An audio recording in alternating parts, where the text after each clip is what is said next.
Tired of dropping your phone or struggling to prop it up? Meet the PopSockets phone grip with expanding kickstand in black, your new must-have accessory. Don't miss out. Grab yours today. Click the link in the video description to shop now on Amazon. Fan killed with brick, nurse kicked unconscious, and cops hunted with pool cues inside footballs, terrifying hooligan firms. In a shocking new podcast, former football hooligans boast about never getting beaten and eulogize about the thrill of brawling on the terraces. Hosted by retired boxer Tony Bellew, it tells how everything from kettles to billiard balls to darts were used as missiles to terrify rival fans and the police.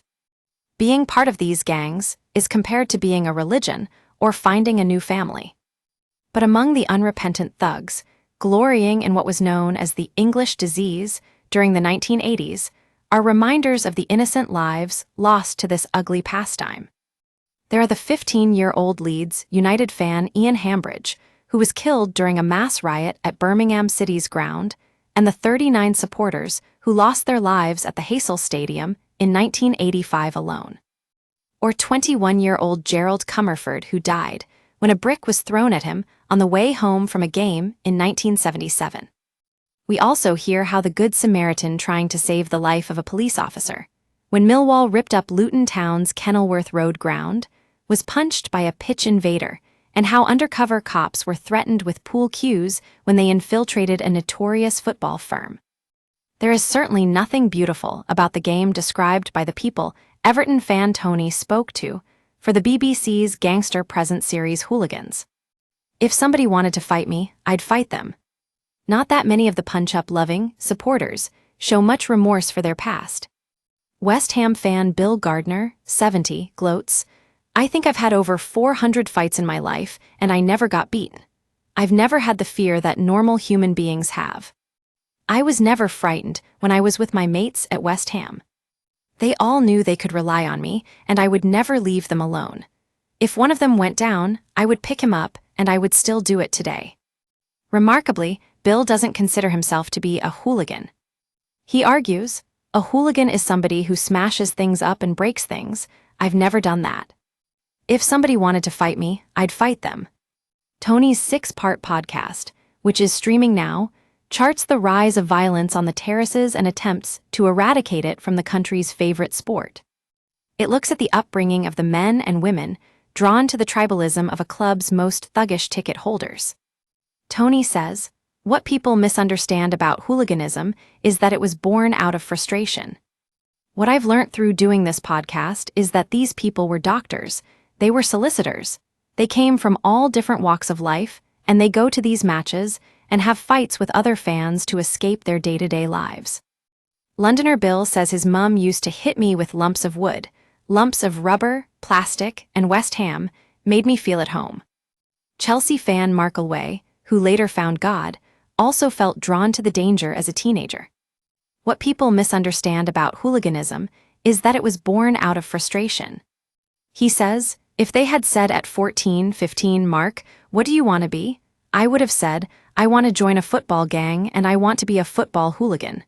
It was my life." While Cockney Al, the nickname for a Birmingham City hooligan, tells how he went a little bit off the rails after my brother died as a schoolboy. He continues, "Once you get involved, you're expected to get involved every week, and that's what happened to me.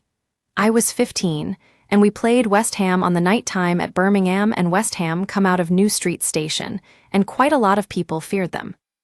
Well, because I was from London, it didn't bother me seeing 200 Cockneys come running out of New Street Station, so I run through our lot and just run into West Ham. That was my first major fight, and then it just grew from there."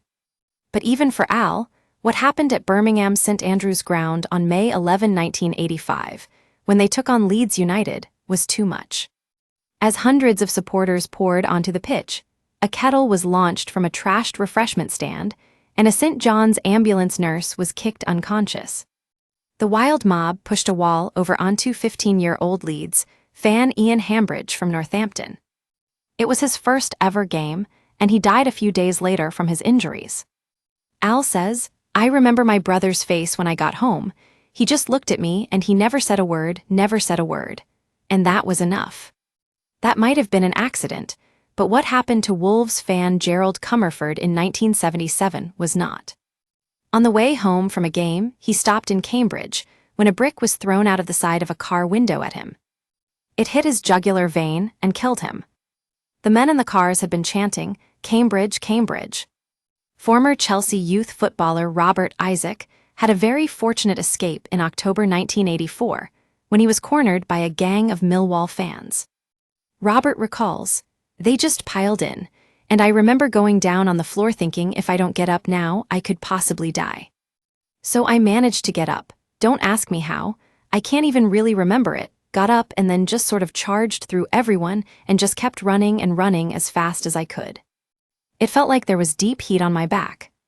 And it weren't until about a minute, 2 minutes later, it felt like there was deep heat on my back or something. So I felt round, there was a lot of blood. Only his leather jacket had prevented the knife, piercing his lung and killing him. Trying to keep the rival gangs from battering each other to death was a thin blue line of police officers. When Millwall supporters tore the plastic seats and anything else they could get their hands on at Luton Town's ground in March 1980, 33 cops were injured. One of them, Andy Clark, says, "I got hit on the back of the knee with one of these pieces of concrete. So I remember being on the floor and thinking, I'm going to be run over and that there's going to be a crowd come running across me, and this is it." He adds, a police officer had nearly died and had been resuscitated, and the guy that was resuscitating him was being punched and kicked at the time.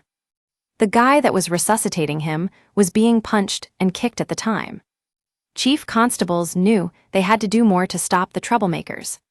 Some of them asked their officers to pose as hardened fans in order to infiltrate the gangs. But 4 of them were easily spotted when they went for a drink in the Crown pub behind New Street Station in Birmingham in the last 1980s. The doors were closed and they were surrounded by up to 20 people, some of them armed with billiard cues.